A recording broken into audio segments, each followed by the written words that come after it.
Let me be direct with you right out of the gate. Today is one of those days where the weather map looks genuinely alarming. It is Tuesday, May 19th, 2026, and we are in the middle of what is shaping up to be one of the most dangerous, severe weather setups of the entire spring season. Not a marginal risk, not a slight risk, a level 4 out of 5 moderate risk sitting over the heart of the country right now, centered on some of the most densely traveled corridors in the central United States. On top of that, we have a wildfire emergency quietly burning in the southern plains that is not getting nearly the attention it deserves. We have flash flooding already in progress and building through midweek. We have a 3-day severe weather sequence that stretches from the plains all the way to the northeast coast.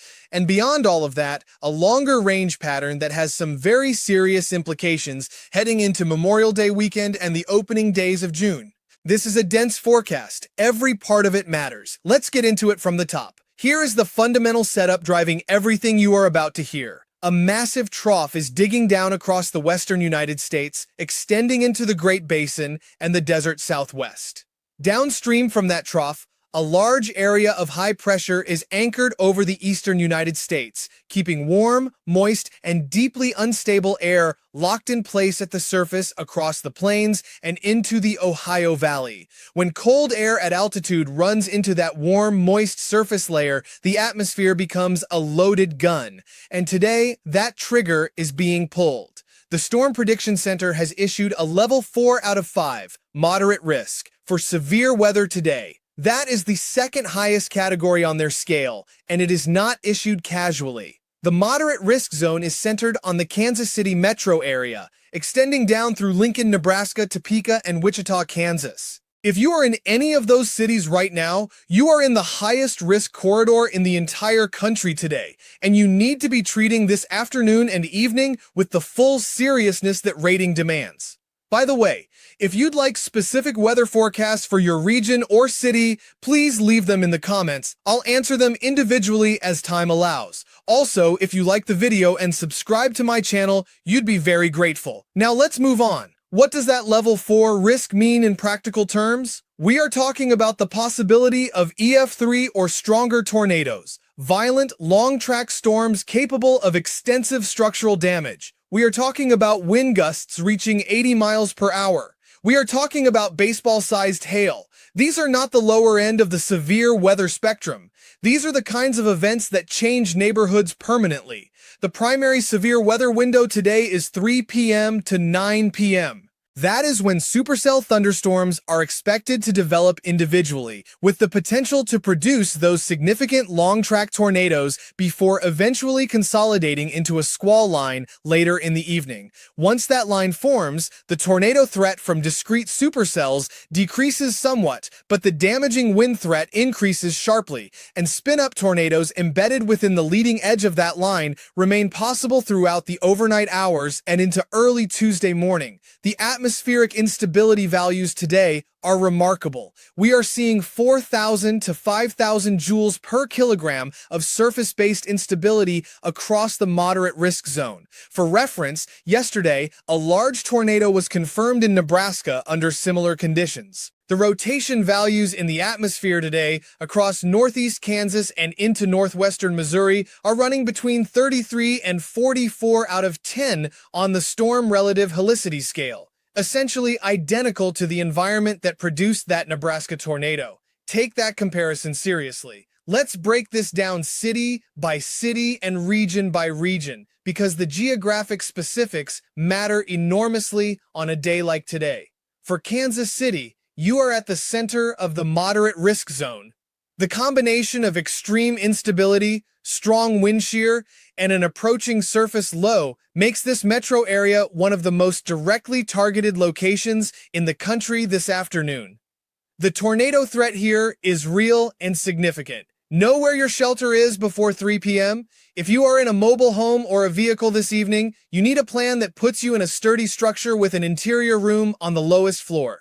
Do not wait for a warning to start thinking about this. For Topeka and Wichita, you are also inside the moderate risk corridor, and the squall line that develops out of the Kansas City area will push southward through your region through the evening and overnight hours. Damaging winds will be the dominant threat as the line passes, but tornado potential remains. Have your alerts set up and running through the entire overnight period. For Lincoln and Omaha, Nebraska, you sit on the northern edge of the moderate risk zone. Long-track tornado potential exists here in the afternoon before the storm mode transitions. Given yesterday's tornado in your region, the atmosphere is clearly capable right now. For Des Moines and northern Missouri, you are in the Level 3 enhanced risk, meaning numerous severe storms are likely. Large hail and damaging winds are certain. Tornado potential is real. This is not a watch from the porch situation. This is a have your shelter ready situation. For Chicago, Rockford, the rest of Illinois, Indiana, and Michigan, you are in the Level 2 slight risk, which still means scattered severe weather is likely as the system pushes east through the afternoon and evening. Large hail and damaging winds are the primary threats, with tornado potential increasing near the Great Lakes, where the surface low will be providing additional low-level wind shear. Do not underestimate this zone simply because it sits below the moderate risk. The slight risk can still produce significant events. For Oklahoma, northern Texas, and Arkansas, the overnight hours bring renewed storm development as the system drops southward into the better instability remaining in this region.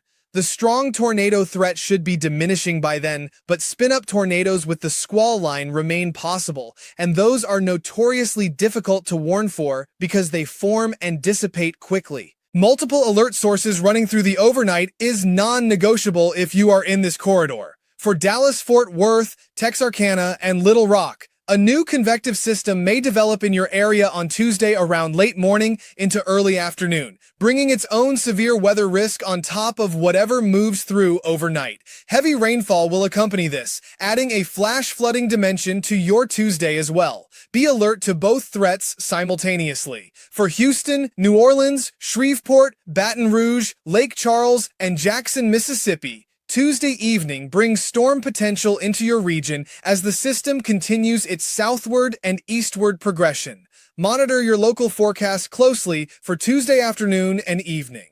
Now let's talk about what happens after today, because this severe weather sequence does not end Tuesday morning. It runs all the way through midweek and beyond. On Tuesday, May 19th, today rolling into tonight, the cold front shifts east and the severe weather threat expands to cover enormous real estate. From Maine all the way back down to Texas, scattered severe storms are possible. The main threats across this corridor are damaging winds and large hail, but a couple of tornadoes are possible, particularly near the Great Lakes, where the surface low will be maintaining enhanced low-level wind shear. For the I-35 corridor specifically, walls of rain with near-zero visibility are likely during peak storm activity. If you are driving that corridor today or tonight, have a real-time radar application running and know that conditions can deteriorate to zero visibility almost instantaneously inside a heavy rain core. On Wednesday, May 20th, the threat shifts to two specific corridors. West Texas, around Lubbock and Midland, will see stronger storm potential. More significantly, the entire I-95 corridor from the Mid-Atlantic up through the northeast coast comes into play. This includes the Washington, D.C. area, Northern Virginia, the Baltimore-Philadelphia corridor, New Jersey, Connecticut, Rhode Island, Massachusetts, including Cape Cod and Boston, and southern portions of New Hampshire. Right now, this is an isolated, severe weather threat. Not a widespread outbreak, but it is a real one. And for a population that is statistically less weather prepared than people in the plains, isolated events can still catch people completely off guard.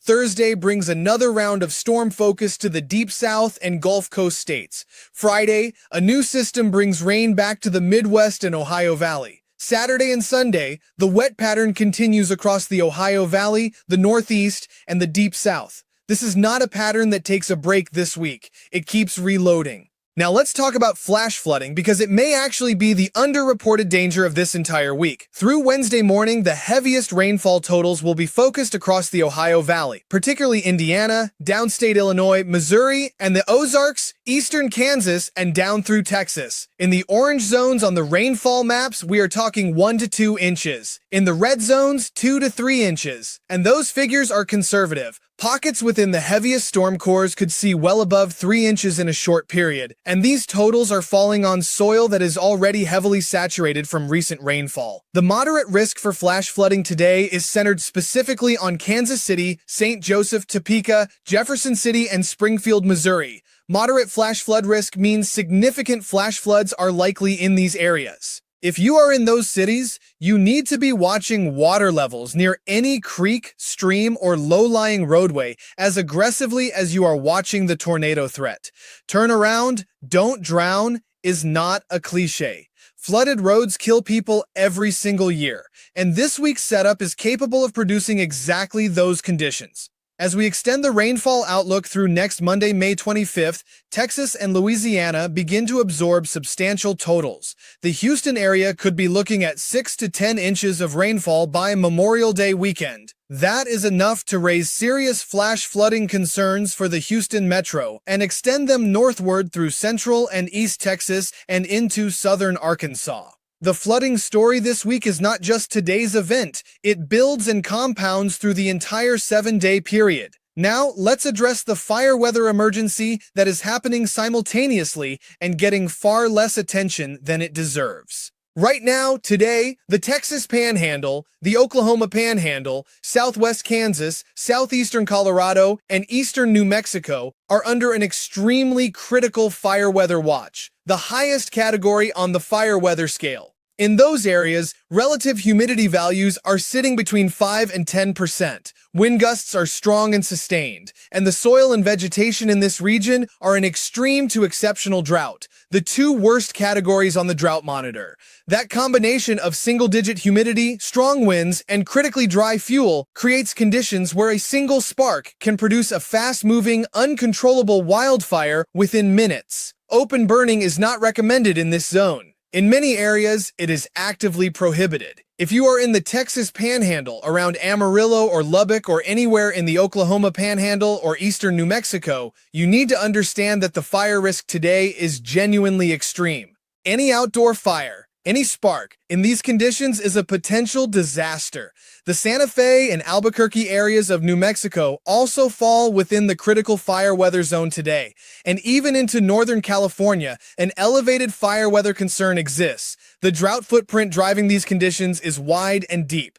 The irony of today's setup is stark. On the eastern edge of this system, you have one of the most dangerous tornado outbreaks of the spring season underway. On the western edge of the same front, you have an extreme fire weather emergency driven by the exact same wind and instability pattern. The atmosphere is putting on a full display today. Let's talk about temperatures because the heat pattern this week is also significant and deserves your attention. Right now, the eastern United States is running well into summer-like territory. The mid-Atlantic is sitting in the 90s today. Amarillo, Texas hit 100 degrees yesterday. Meanwhile, in Wyoming and near Denver, it is snowing. Record cold high temperatures are being set. At the same time, record warm temperatures are being challenged hundreds of miles to the east. That kind of extreme gradient across the country is itself a signature of how active and energetic this atmospheric pattern is. For the Northeast and Mid-Atlantic on Tuesday, New York City, Boston, Washington, D.C., Raleigh, temperatures could reach the mid-90s, with record highs possible across multiple cities. These are not marginal records. Some of these could break marks that have stood for over a century. If you are in the mid-Atlantic or Northeast on Tuesday, the combination of extreme heat and the incoming severe weather threat is a double hazard day. Heat exhaustion risk is real before the storms arrive. Wednesday brings the cold front through, and with it, a dramatic reset. Temperatures across the north-central United States drop into the 60s. A wonderful, refreshing day for the upper Midwest after days of punishing heat. But be aware, behind this front, record cold, low temperatures are expected across Montana, Wyoming, and into the Nebraska Panhandle and South Dakota near Rapid City, with overnight lows dropping into the 20s and 30s. For Minnesota, northern Wisconsin, and the upper peninsula of Michigan, if you have planted gardens or have sensitive outdoor vegetation, Wednesday night into Thursday morning is a frost and freeze threat. Cover your plants. This cold snap is sharp and it is real. For the Northeast on Wednesday, you stay in the 90s one more day before the front arrives Thursday, when temperatures drop dramatically back into the 70s. That whiplash from 90s to 70s in 24 hours, combined with the incoming storm system, will make Thursday a markedly different day than the first half of the week. By the following weekend, temperatures begin warming again across the midsection of the country, returning to the mid-80s across a large portion of the nation by Sunday, May 24th. Now let's look further out, because the pattern beyond this week has some significant implications. For Memorial Day weekend, May 23rd through May 26th, the subtropical jet stream is going to become increasingly active across the Gulf Coast and southern tier of the country. This is a classic El Niño signature, and it means persistent, heavy rainfall targeting Texas, Louisiana, southern Arkansas, Mississippi, and into the southeast. If the Houston area is already absorbing 6 to 10 inches through next Monday, and the pattern continues loading moisture through Memorial Day weekend, the cumulative flooding risk for the Texas Gulf Coast and lower Mississippi Valley becomes very serious. These are areas already in extreme and exceptional drought. They need the rainfall, but the delivery mechanism may be too fast and too heavy for the ground to absorb efficiently. For the Pacific Northwest, Upper Midwest, and Northeast, the pattern trends drier through the final week of May. That drier window may be welcome after the heavy rain this week, but watch for fire weather concerns rebounding in the west if the dryness extends. For the entire western half of the country heading into June, the long-range signal is for hot and steamy conditions to dominate, with triple-digit heat possible across the western plains and the Rockies. The eastern half trends near to slightly below normal for June, which does not mean cold. It means the most brutal heat may stay west of the Mississippi for the opening weeks of summer. But be warned, below normal on a June temperature scale still means 80s and humid across much of the southeast and Ohio Valley. The forecast also carries a specific watch for derechos heading into the second half of June, particularly around Father's Day weekend. A derecho is a fast-moving, organized complex of storms capable of producing winds exceeding 100 miles per hour across enormous swaths of territory, along with flooding rain, large hail, and in extreme cases, widespread crop damage across the agricultural heartland. The pattern developing for late June has some signals that favor exactly that kind of event in the central part of the country. We will be watching that closely and covering it in detail as we get closer. Let's bring all of this together into what you actually need to do right now, today. If you are in Kansas City, Topeka, Wichita, Lincoln, or Omaha, you are in the highest risk zone in the country today. Be in a shelter-ready location before 3 p.m. Have multiple alert sources running.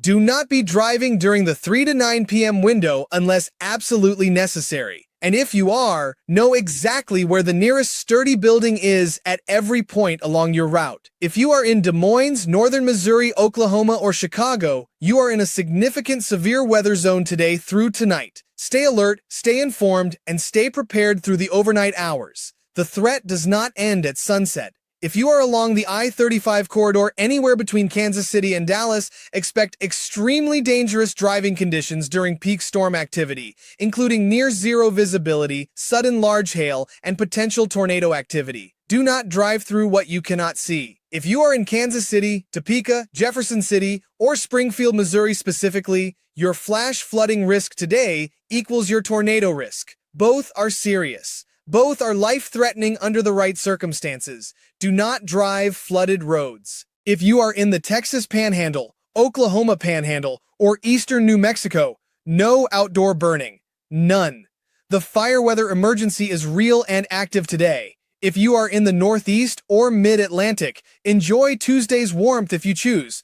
But be alert to the approaching system Wednesday and the isolated severe weather threat the I-95 corridor faces. And if you have gardens in Minnesota, Wisconsin, or the Upper Peninsula, cover them before Wednesday night. This is a dense, dangerous, multi-hazard week across the United States. Severe weather, flash flooding, extreme fire weather, record heat, record cold, and a longer range pattern that demands attention all the way through Memorial Day and into early June. We are going to keep tracking every piece of it. Stay weather aware, stay safe, and we will have the next update ready as soon as the situation evolves.